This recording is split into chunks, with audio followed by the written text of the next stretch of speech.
Bom dia, galera. Hoje eu vou te falar um pouquinho. A gente está no mês de agosto, né? E eu tive no mês de julho, tive no Paraguai. Fui para duas cidades, né? Fui para Assunção e fui para Cidade del Este. E algumas coisas eu li, já fui sabendo, já pesquisei antes. Outras coisas eu descobri no momento da viagem, né? Tipo, tem coisa que nem tudo a gente consegue saber antes. Mas aí, assim, eu vou dar aqui algumas dicas, algumas coisas que eu percebi. Eu não tenho blog, assim, grande, então não recebo nada de empresa nenhuma e não quero falar mal de nenhuma e detonar com ninguém. Mas, assim, eu acho que meu papel como consumidor é ajudar os outros consumidores também, né, a fazer compras melhores, né, a escolher os melhores dias, os melhores horários. Eu fui em julho. Julho é um mês de muito movimento. Então, uma coisa que a gente tem que ter em mente é que a gente vai ter dificuldade, digamos assim, de cruzar a ponte, de chegar até lá, né? E algumas coisas eu sempre procurava, que era estacionamento grátis, ou pelo menos um estacionamento mais barato, mais acessível, né? Num local seguro. E isso pautou um pouco das minhas compras. É, e aí, assim, o que que eu vi de loja e o que que eu gostei, o que que eu não gostei. Eu gostei muito, muito mesmo do Shopping China, que tem dentro do Shopping Paris. Eu acho que ele tem, não são os mais baratos dos preços, mas assim, tem variedade, tem qualidade no que entrega. As pessoas testam, são vários funcionários que atendem muito bem. Tem a facilidade do shopping não cobrar o estacionamento se você comprar acima de $30, que eu acho que é um valor justo, né? Você acaba gastando facilmente isso e aí você não paga. No domingo, eles não cobram também o estacionamento lá, independente de você comprar ou não, o estacionamento é liberado. Então isso é bacana, te estimula. Acabou que eu fui para ir lá uma vez, eu voltei outras 3, então eu fui ao todo 4 vezes em uma semana que eu fiquei lá. Algumas lojas eu indico bastante, eu gostei, por exemplo, da Cell Shop, achei uma loja bacana, mas aí eu já dou a primeira dica, que foi uma coisa que eu não vi em vídeo. A Cell Shop cobra no cartão de crédito taxa para você comprar lá, tá? Então, se você for usar o seu cartão de crédito, eles vão cobrar 5% para você pagar qualquer coisa. E eles têm taxa, inclusive, para você fazer o pagamento por cartão de débito, o que eu não gostei também, tá? Só não tem taxa lá se você for pagar em dinheiro em espécie. Isso é uma coisa que... e dinheiro pode ser real, pode ser dólar, isso é legal. Mas uma coisa que eu não gostei muito é assim, porque Pix, por exemplo, que é dinheiro à vista pra gente, eles aceitam lá. Mas eles aceitam cobrando taxa também. Então, assim, Pix tinha taxa, cartão de débito tem taxa, cartão de crédito tem taxa maior ainda. E a gente já paga muita taxa. Outra coisa, eles não fazem a cobrança em dólar, apesar do preço das coisas serem em dólar. Quando você vai pagar no cartão de crédito, eles passam o cartão em Guarani, que é a moeda deles. E aí a cotação você paga duas vezes, né? Porque ele pega lá o valor que você tem em dólar, passa na cotação em Guarani.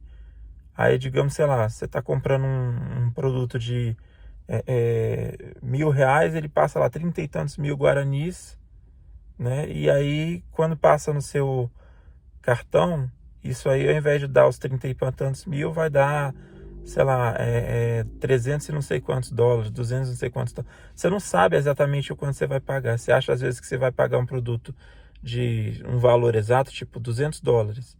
E aí você vai ver, ele deu 212, 210, porque a cotação desfavorece, ainda tem a taxa em cima que ele cobra. Então, assim, é muito desvantajoso. Dê preferências às lojas que são mais transparentes e que não tem essa cobrança extra, tá? Eu acho que isso aí é um diferencial para você comprar em Cidade do Leste. Outra coisa que eu dou dica assim. A gente fica assim, leva dólar ou leva real? Dólar lá é um inferno, porque eles tudo convertem, né? E eles não dão troco de dólar, eles não têm troco. Parece que, apesar de ser a moeda de referência, é a moeda mais difícil. Eu fui com moeda, por exemplo, de dólar, eles não aceitam moeda de dólar. A compra dava assim, $158 e 30 centavos. Eu queria pagar os 30 centavos, eu não conseguia. Aí eu tinha que dar 159 e eles não me devolviam os centavos de dólar em dólar, me devolviam em real, em guarani. Então assim, o dólar é bom, mas não é, sabe? Eu indico sempre você usar dinheiro, é mais fácil. Mas por outro lado, eu indico sempre você chegar lá também com dinheiro assim, real de preferência, para poder trocar. Porque quando você chega com dólar, eles quase não têm troco, eles quase não dão troco e eles convertem, né, o valor das coisas. A única vantagem do dólar em relação ao real é porque não tem conversão no preço. Por exemplo, se o preço estiver lá exibido em dólar, é o preço que está em dólar, você não vai pagar. O real, cada loja tem a sua conversão. Inclusive, eles botam em letreiros bem grandes e falando o quanto que vai custar, né, em real para dólar. Vamos lá, deixa eu pensar aqui outra coisa que eu não indico. Tem dia da semana, as lojas fecham, a maioria das lojas fecham por volta das 3 horas horário de lá, 4 horas horário do Brasil. Então isso é uma coisa que você tem que ficar ligado, porque, por exemplo, eu programei nos dias que eu fui para uma loja, fui para outra, e aí daqui a um pouco, quando eu fui para a terceira, eu falei, não, na volta eu compro. Quando eu passei na loja, a loja estava fechada. E aí tudo fecha. A cidade inteira fecha. Só pro Shopping Paris as lojas, a maioria ficam abertas até mais tarde. Mas assim, as lojas tipo Mona Lisa, Cell Shopping, tinha uma loja de eletrônico, como é que era o nome dela? Nissei. A Nissei fecha. A galeria, o Madrid fecha. Então assim, quase tudo fecha 4 horas da tarde, horário do Brasil, 3 horas da tarde, horário de lá. E isso é muito ruim, porque assim, você sai, chega de manhã, faz compra, para almoçar. Parou para almoçar, o tempo fica curto, né? Tipo, rapidinho as coisas evoluem, já são 2 da tarde. E aí 3, tudo fecha. Então assim, você tem que ficar muito ligado com essa questão do fechamento. Dia de domingo, muita loja não abre. Por exemplo, Nissei não abre. E eu fui em julho, tá? Um mês de muito movimento. Então, Nissei não abre. Cell Shop abre. O Paris abre, né? A Shopping China abre. Mas, por exemplo, Mona Lisa não estava aberta. Madrid não estava aberta. A Casa Americana estava fechada. Então, assim, domingo, por exemplo, o estacionamento lá do Paris é gratuito, mas em compensação tem muita lojinha dentro que não abre e as lojas fora não abrem. Os camelôs não abrem. Domingo tem uma vantagem de ir para lá, não tem trânsito na ponte. Se você for só no shopping em Paris e principalmente no shopping China, ele não é cheio, ele é bem tranquilo. Então assim, domingo eu indico para você ir dependendo do que você procura. Se você quiser, tipo, passear, andar em muitas lojas, domingo não é bom, tá? Mas assim, acho que a principal dica que eu tinha para dar é essa questão do horário, que a gente não vê muito falar sobre isso. Então assim, fica esperto que são poucas lojas que funcionam depois das 3 horas da tarde lá. E a questão da cotação também é um ponto a se observar, tá? Porque muita loja cobra em cima do cartão de crédito IOF. A Mona Lisa eu sei que não cobra, então eu acho isso bacana. O Shopping China não cobra, tá? Agora o Cell Shop cobra uma taxa alta. E algumas outras lojas que eu fui também cobrava.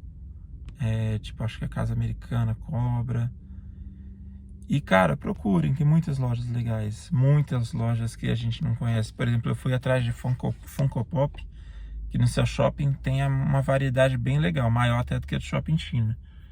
Mas tem uma loja que fica em frente ao Paris e que ela é fantástica, assim, tipo, é a maior loja, parece que da América Latina, que vende Funko Pop, tá? Eu não tô lembrando o nome agora, mas eu vou colocar depois aqui nessa tarjetazinha aqui o nome da loja para facilitar para vocês procurarem também. É uma loja muito legal, muito legal. Tem Funko Pop assim, 2, 3 andares de tudo quanto é Funko Pop de coisa que você imaginar. Então, é isso, assim, se vocês tiverem algumas dúvidas, algumas coisas, vão perguntando, eu vou respondendo. A parte de perfumaria dos dois shoppings é bem legal. O do Cell Shopping é bem interessante. A parte de roupa do Cell Shopping é mais em conta, tá? Mas a parte de eletrônico não tem muita diferença de preço. E tem as desvantagens de ter que pagar à vista, de ter que levar em dinheiro, de ter cartão, taxa no cartão. Então, assim, fique atento com isso. O Shopping China tem algumas vantagens em relação a isso. Por mais que às vezes seja lá $2, $1 mais caro, $3 mais caro um produto, talvez vale mais a pena você ir lá do que você ir no seu shopping ou ir em outra loja, porque é mais barato, mas em compensação você vai pagar no cartão, o cara joga uma taxa lá de 5%. Aí você está comprando um produto de, sei lá, $600, igual um Xbox Série X, o cara estava 625 no Shopping China, 620 no seu shopping. Mas lá no seu shopping, se eu pagasse no cartão de crédito, tinha uma taxa de 5%. Ou seja, já aumentava aí 30 e poucos dólares, né? E se eu pagar no Shopping China no cartão, é os mesmos 625. Com a diferença que ele vai cobrar em Guarani. Então pode ser que dê, sei lá, na conversão do seu cartão, 632 e mais o IOF, né? Mas se você for comprar no seu shopping esse mesmo Xbox, vai sair de 620 para 650 por causa da taxa que eles colocam, mais a conversão, mais o IOF. Então, no final pode sair uns $670, né? Eu não acho que seja vantajoso. Eu gosto muito das coisas claras, assim, de chegar, saber o quanto eu estou pagando, saber se valeu a pena ou não. E outra coisa que eu dou de dica para vocês, assim, eu procuro fazer o certo, sabe, gente?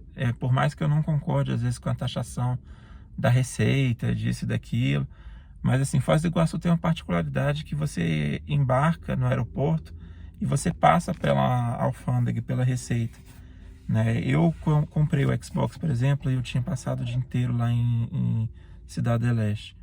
Então eu cansei, andei muito, depois peguei muito trânsito para ir embora.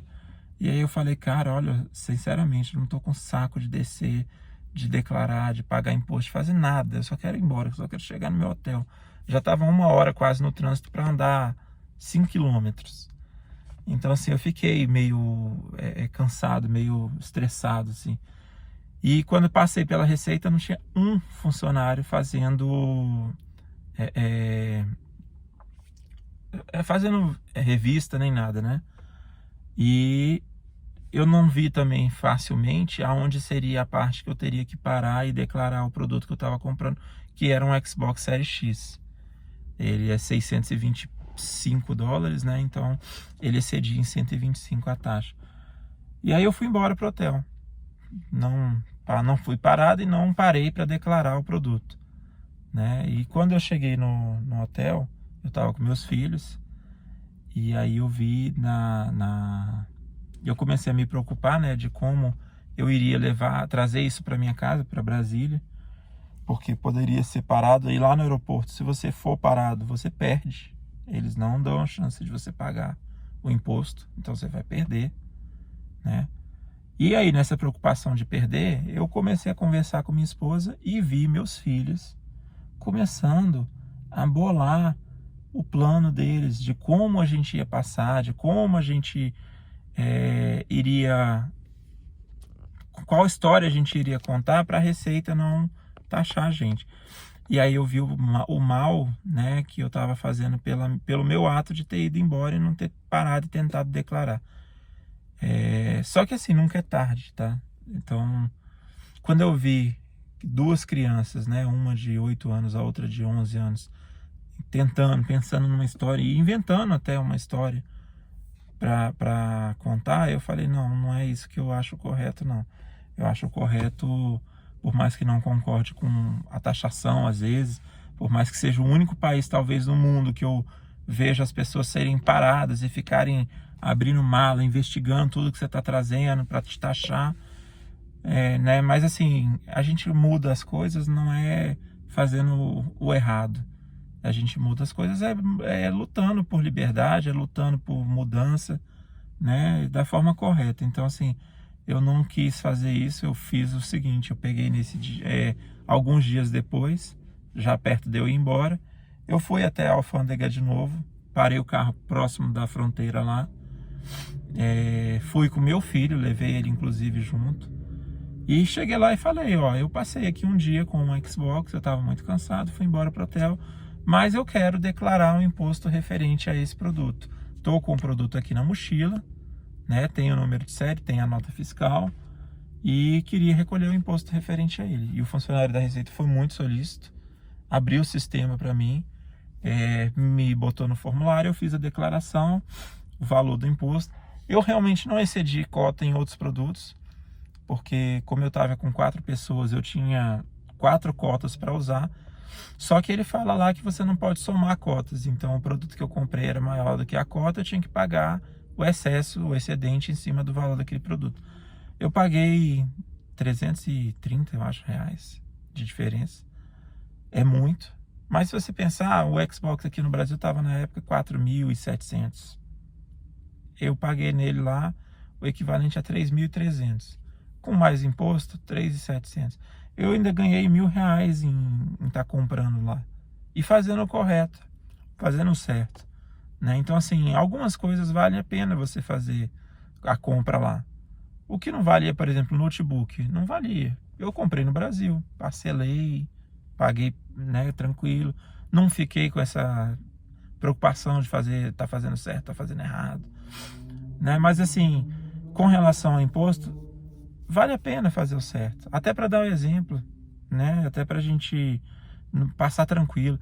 Quando chegou no aeroporto, tinha o fiscal da Receita e tinha uma funcionária da Polícia Federal e eles pararam, rapidamente perguntaram: tá trazendo alguma coisa que excede a cota? Eu falei: olha, tô. Ele falou: recolheu o imposto? Eu falei: recolhi. Tá com os comprovantes, tudo certinho? Eu falei: tô. Aí ele: não, tudo bem, pode passar. Me mandou passar. Ele não pediu para ver, entendeu? Mas por quê? Porque eu estava fazendo certo e estava tranquilo. Quando a gente está fazendo errado, a atitude da gente entrega a gente. E, cara, não tem sensação melhor, né, diante ali dos meus filhos, do que estar fazendo certo, do que embarcar tranquilo, do que dar o exemplo correto para eles. E eu acho que isso aí é uma coisa que eu deixo aqui, além das dicas que eu deixei, mas eu deixo aqui também não quero ser exemplo ou melhor do que ninguém, mas que assim, às vezes fazer o certo também vale a pena, entendeu? Se a gente espera um país melhor, se a gente espera políticos melhores, né? A gente critica muito, às vezes, Lula, o Bolsonaro, não sei quem, mas assim, a gente começa dando exemplo, fazendo o certo. E aí depois que a gente faz o certo, a gente tem todo o direito de cobrar também o certo dos outros, né? Mas é isso. Assim, se vocês tiverem dúvida, sugestão, crítica, alguma coisa, pergunta. Às vezes eu faço um vídeo novo e conto também outras coisas que eu de repente não tenho explicado aqui, tá? Parte de alimentação lá no Paraguai não é cara, mas em Cidade del Este especificamente, no Paris lá, algumas coisas são bem caras. O Burger King que tem lá é bem carinho, bem puxado. Mas assim, vai sair na casa aí, sei lá, uns 150, R$200 um lanche para 4 pessoas. Sendo que aqui no Brasil você gastaria talvez uns 100, 110. não é muito diferente daqui, mas também não é muito mais barato. Agora, em outras cidades, Assunção, por exemplo, é muito mais barato comer lá do que aqui, tá? Eu fui para Assunção, é uma cidade muito bacana, eu indico bastante para quem quiser ir. Vale a pena, cidade legal, tem muita coisa para fazer, muita coisa para se ver. Não é uma cidade rica, não é uma cidade que se preocupa muito com turismo, mas é uma cidade simples, as pessoas são simples, te atendem bem, não cobram caro, né? São solícitos e não tentam te passar para trás, não tem essa questão de parar no sinal, nego tentar te assaltar. É uma cidade bem tranquila, bem um ritmo bem legal. Isso aí eu achei muito bacana. Então, assim, o Paraguai foi uma experiência diferente. Inclusive, eu ouvi uma coisa do meu filho, mais novo, né, de 8 anos, e ele falou assim: papai, o Paraguai é muito melhor do que eu pensava que era. E assim, eu nunca falei mal do Paraguai, até porque eu não conhecia, né? Já tinha ido uma vez, mas assim, fui rapidamente, passei algumas horas e só fui em uma loja, na fronteira em Pedro Juan Cabaleiro. Mas achei muito legal a visão dele ali, porque ele tinha na mentalidade dele de que Paraguai era um lugar de coisa falsificada, de coisa ruim, de coisas caras e de coisas que não prestavam. E ele achou o Paraguai bonito. Ele fala, inclusive, que Brasília tem muito mais pichação do que lá é muito mais bonito. Ele achou o Paraguai um país bonito, um país agradável, as pessoas legais, os motoristas, os carros. Então ele gostou muito do Paraguai e ele deu esse depoimento para mim, que eu achei legal compartilhar aqui com vocês. É isso, gente. Obrigado aí. Qualquer coisa, estou à disposição, pode me perguntar. E não esqueça de seguir, né, o nosso canal, de curtir, ativar o sininho das notificações. O Lucas sempre dá esse recado, eu sempre me esqueço. Mas o vídeo aqui é compartilhado, as ideias, né? A gente conversou antes, as ideias são minhas e as ideias são deles. A visão que eu passo aqui é a visão de nós todos. Um grande abraço.